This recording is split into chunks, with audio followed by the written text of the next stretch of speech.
सड़क की इतनी दूरी पर रथ रोक दिए, वहां से पैदल गए। अब महाराज अपने मस्ती में वही भजन गा रहे हैं, वही भजन गा रहे हैं जो आप गा रहे हैं, अभी तो गा रहे थे, वही भजन गाकर मस्त है और व्यस्त है। तो भूल गए मैं किससे क्या कहा।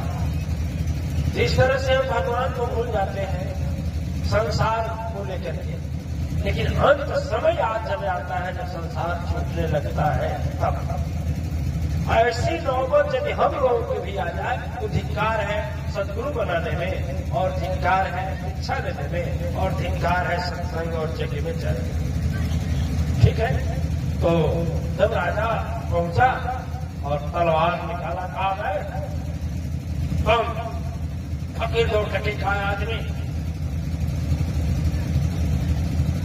तुम बीच में पड़ा है। कुछ नहीं बोले, लेटे थे वैसे। कहे तुम चलता है, उठता है, बैठता है, भागता है कि हम तेरे ऊपर से रथ चढ़ा। बोले मेरे ऊपर से क्या रथ चढ़ाओगे?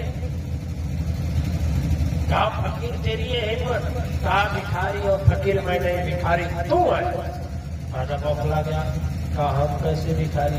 कहे जिसके मांगता कौन है?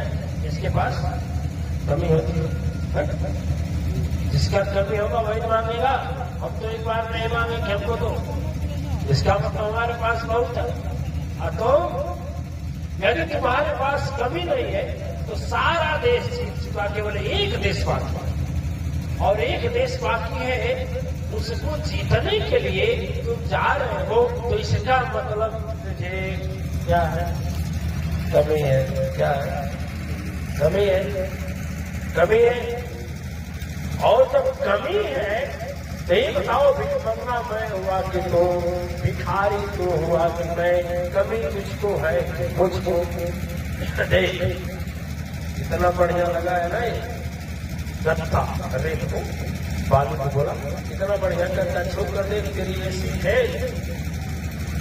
चांदनी दे, तेरे घर का लाइट है चांदनी, मुझको दिया है। चांदनी से कितना सुख मिलता है तुझे नहीं मालूम। अरे हम जा रहे हैं,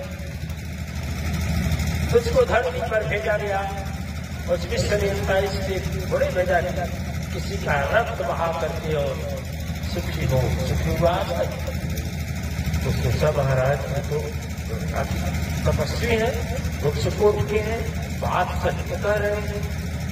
राज जीता, धो जीता, तेल जीता, सबको जीता। महाराज जी बोले सबको जीता, लेकिन अपने मन को नहीं जीता। और मन को नहीं जीता ना तो कभी तुम्हारी जीत सफल नहीं है। उस तरह से मैं आपसे कहता हूँ कि सब कुछ पा लिया, सदगुरु भी पा लिया, घर भी पा लिया, जीवन साथी का पा लिया, संतान भी पा लिया, धन भी पा लिया, सबको जीत लिया, लेकिन यदि मन को नहीं जीत पाया ना तो कमी कभी नहीं जाएगी। वह कमी नहीं जाएगी जो कमी है। और जिस दिन मेरा मन जीत लोगे कि मेरे ऐसा कोई भला है ये नहीं है संसार, और सचमुच नहीं। ये क्या है? अंगूठा। आपके बराबरी का दूसरा नहीं है। अंगूठा लगाइए ना, देखिए जितने लोग हैं सबके निशान अलग अलग है कि नहीं जी। बनाने वाला कैसा बनाया? एक पेड़ में लाखों पत्ते होते हैं, हजारों पत्ते होते हैं, 10,000 पत्ते होते हैं, लेकिन एक पत्ता दूसरे पत्ता से नहीं मिलता। आप ही का बच्चा है, आप ही का भाई है, आप ही का पिता है, खून मिल सकता है, लीवर ट्रांसप्लांट हो सकता है, किडनी बदला जा सकता है, लेकिन अंगूठा का निशान देखोगे तो वह अलग होगा। होगा कि नहीं होगा? होगा। चिकित्सा संसारिक आध्यात्मिक जगत को तो इस पर कोई संशय और शंका नहीं है, लेकिन यह तेरा विज्ञान आश्चर्यचकित है कि कैसे हो गया, क्या हो गया। इसके पास इसका जवाब कोई आदमी चित्रकार हो या मूर्तिकार हो, 100 मूर्ति बनाए, 1000 मूर्ति बनाए, उसके बाद जब बनाएगा तो कोई मूर्ति ऐसी होगी जो दूसरे से मेल खा जाएगी। लेकिन ऊपर वाला कारीगर ऐसा है तो इतना बनाया है, एक दूसरे का अंगूठा दूसरे से मेल नहीं खाता, एक चेहरा दूसरे चेहरा से मेल नहीं खाता। जुड़वा बच्चे भी होते हैं तो कुछ न कुछ परिवर्तन हो जाता। इतनी बड़ी शक्ति विश्व नियंता परम शक्ति सत्ता में है। फकीर के आगे उतरा राजा और बोला, महाराज आप क्या देख रहे हैं, मुझे आशीर्वाद दीजिए। बोले फिर मांगना शुरू किया ना, बोल फिर भिखारी मैं हूं कि तू। फिर मांगना शुरू किया ना कि वह राज हम जीत में, तो बोल भिखारी मैं हूं कि तू है। अभी तक सांझ में चल रहा था, सेना सैनिक रथ के सांझ में चल रहा था। 1 मिनट नहीं हुआ, 1 मिनट नहीं हुआ। इस भवन चांदनी बनाने वाले के सामने, इस धरा बनाने वाले के सामने, इस फकीर जो दिखाई देता था उसके सामने घुटना टेक दिया, हाथ जोड़ दिया, कहा बाबा जी महाराज जी आशीर्वाद दीजिए कि मैं उस देश को भी। दिव्य आत्माएं आपके मन में जो भी सवाल है, जिस कारण से घर से निकले हैं, जिस कारण से वजह से यहाँ आए हैं, चाहे कोई सवाल है, सारे सवाल का केवल एक जवाब है दिव्य आत्माएं कि यदि हम संसार को पा करके संसार बनाने वाले को पा जाते हैं, उसको हासिल कर लेते हैं, तो संसार में कुछ भी पाने के लिए बच नहीं पाता है।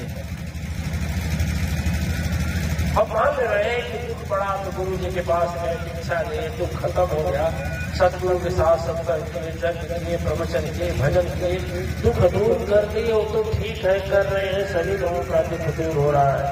लेकिन सबसे बड़ी बात क्या है, सबसे बड़ी भाग्य क्या है? यह देखिए धन सबके पास है, लेकिन धन की 2 गति होती है। वैसे तो 3 कहा जाता है, 2 मेन होता है। एक धन वो होता है, एक धन वो होता है सर्वप्रथम गति होती है धर्म में लग जाता है। दूसरी गति जो अपने उपयोग में लग सकता है, और जो उपयोग में भी नहीं लगा, धर्म में भी नहीं लगा, वह कहाँ जाता है? अहंकार की रक्षा में जाता है, अभिमान की रक्षा में जाता है, पुलिस के पास जाता है, चोर के पास जाता है, अदालत में जाता है, किसी से खड़ा कर दिया, लड़का आपका पैसे निकाला, राइफल मार दिया, जो मर गया मरने से गया, जो बचा हुआ जेल में गया, बचा पैसा कहाँ गया? बचा हुआ पैसा अदालत की सिफारिश में गया होगा, जहाँ जस्टिस तुम्हारे साथ नहीं आता था, वह हम गार्ड आकर के घंटा डरवाए क्या करते हैं, क्या देखिए